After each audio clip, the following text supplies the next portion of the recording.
اللہ نے یہ آیات نازل فرمائی. کیا فرمایا؟ اذ قال یوسف لأبیہ یا ابت انی رأیت 11 کوکبا والشمس والقمر رأیتهم لی ساجدین. حضرت یوسف علیہ السلام اس وقت بچے تھے، نابالغ بچے تھے، 5 6 7 سال یہ عمر تھی تقریباً. اپنے ابا کو کہتے ہیں حضرت یعقوب علیہ السلام کو کہ ابا جان میں نے ایک خواب دیکھا ہے. میں کیا دیکھتا ہوں کہ 11 کوکبن 11 ستارے اور سورج اور چاند مجھے سجدہ کر رہے ہیں. یہ خواب دیکھا حضرت یوسف علیہ السلام نے بچپن میں.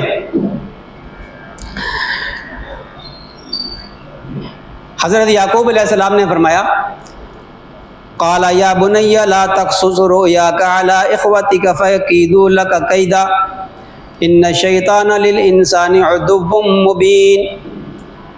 حضرت یعقوب علیہ السلام نے حضرت یوسف علیہ السلام کو فرمایا کہ میرے بیٹے اپنے خواب کا تذکرہ اپنے بھائیوں کے سامنے نہ کرنا، وہ تمہیں ضرر پہنچانے کے لیے کوئی ہیلا بہانہ کریں گے. ان الشیطان للانسان عدو مبین، کہ بے شک شیطان انسان کا کھلا دشمن ہے. اپنے بھائیوں کو نہ بتانا.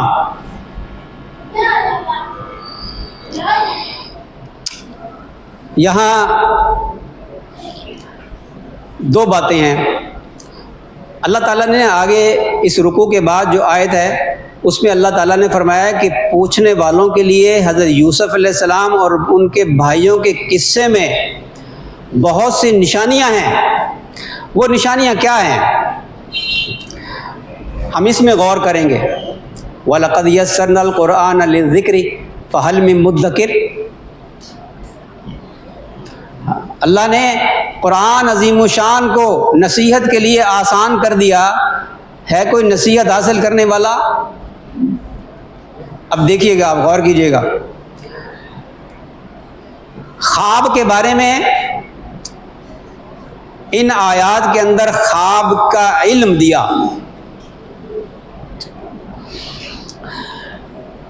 حضرت یعقوب علیہ السلام نے بیٹے کو کیوں فرمایا کہ اپنا خواب اپنے بھائیوں کے سامنے بیان نہ کرنا کہ وہ تمہیں نقصان پہنچانے کے لیے ہیلے بہانے کریں گے اور بے شک شیطان انسان کا کھلا دشمن ہے؟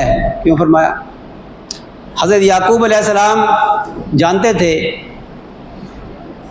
کہ یوسف علیہ السلام کے یہ بھائی، میرے یہ 11 بیٹے، یہ یوسف سے حسد کرتے ہیں. اللہ اکبر، کتنی عجیب بات ہے. ایک نبی کے بیٹے 11 بیٹے اپنے بھائی سے حسد کر رہے ہیں.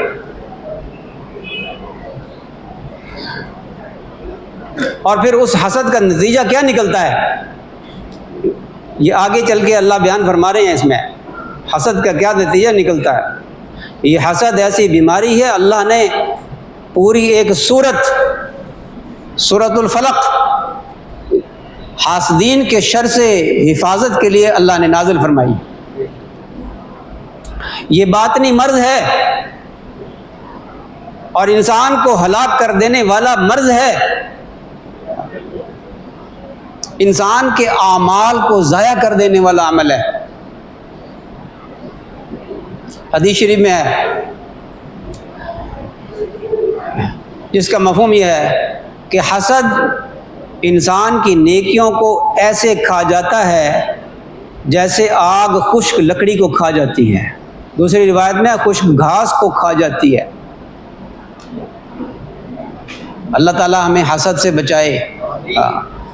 حسد کسی نعمت کو دیکھ کر، دوسرے کے پاس نعمت کو دیکھ کر، نعمت دنیاوی ہو یا دینی ہو، نعمت کو دیکھ کر اندر ہی اندر جلنا سڑنا کہ اس کو یہ نعمت کیوں مل گئی، اس سے یہ نعمت ضائع ہو جائے، مجھے ملے یا نہ ملے، اس کے پاس نہیں ہونی چاہیے.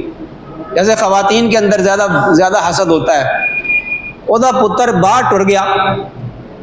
اکثر ہم نے دیکھا کہ جو باہر چلے جاتے ہیں نوجوان تو ان کی خالائیں پھوپھیاں اور فلاں فلاں رشتہ دار وہ حسد شروع کر دیتی, یہاں تک کہ بہن بھائی حسد کرنے شروع کر دیتے ہیں.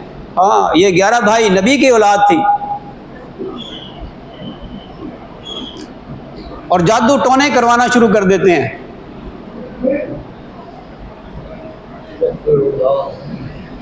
یہ بہت برا مرض ہے, اللہ ہماری حفاظت فرمائے. ایک یہ بات آئی سامنے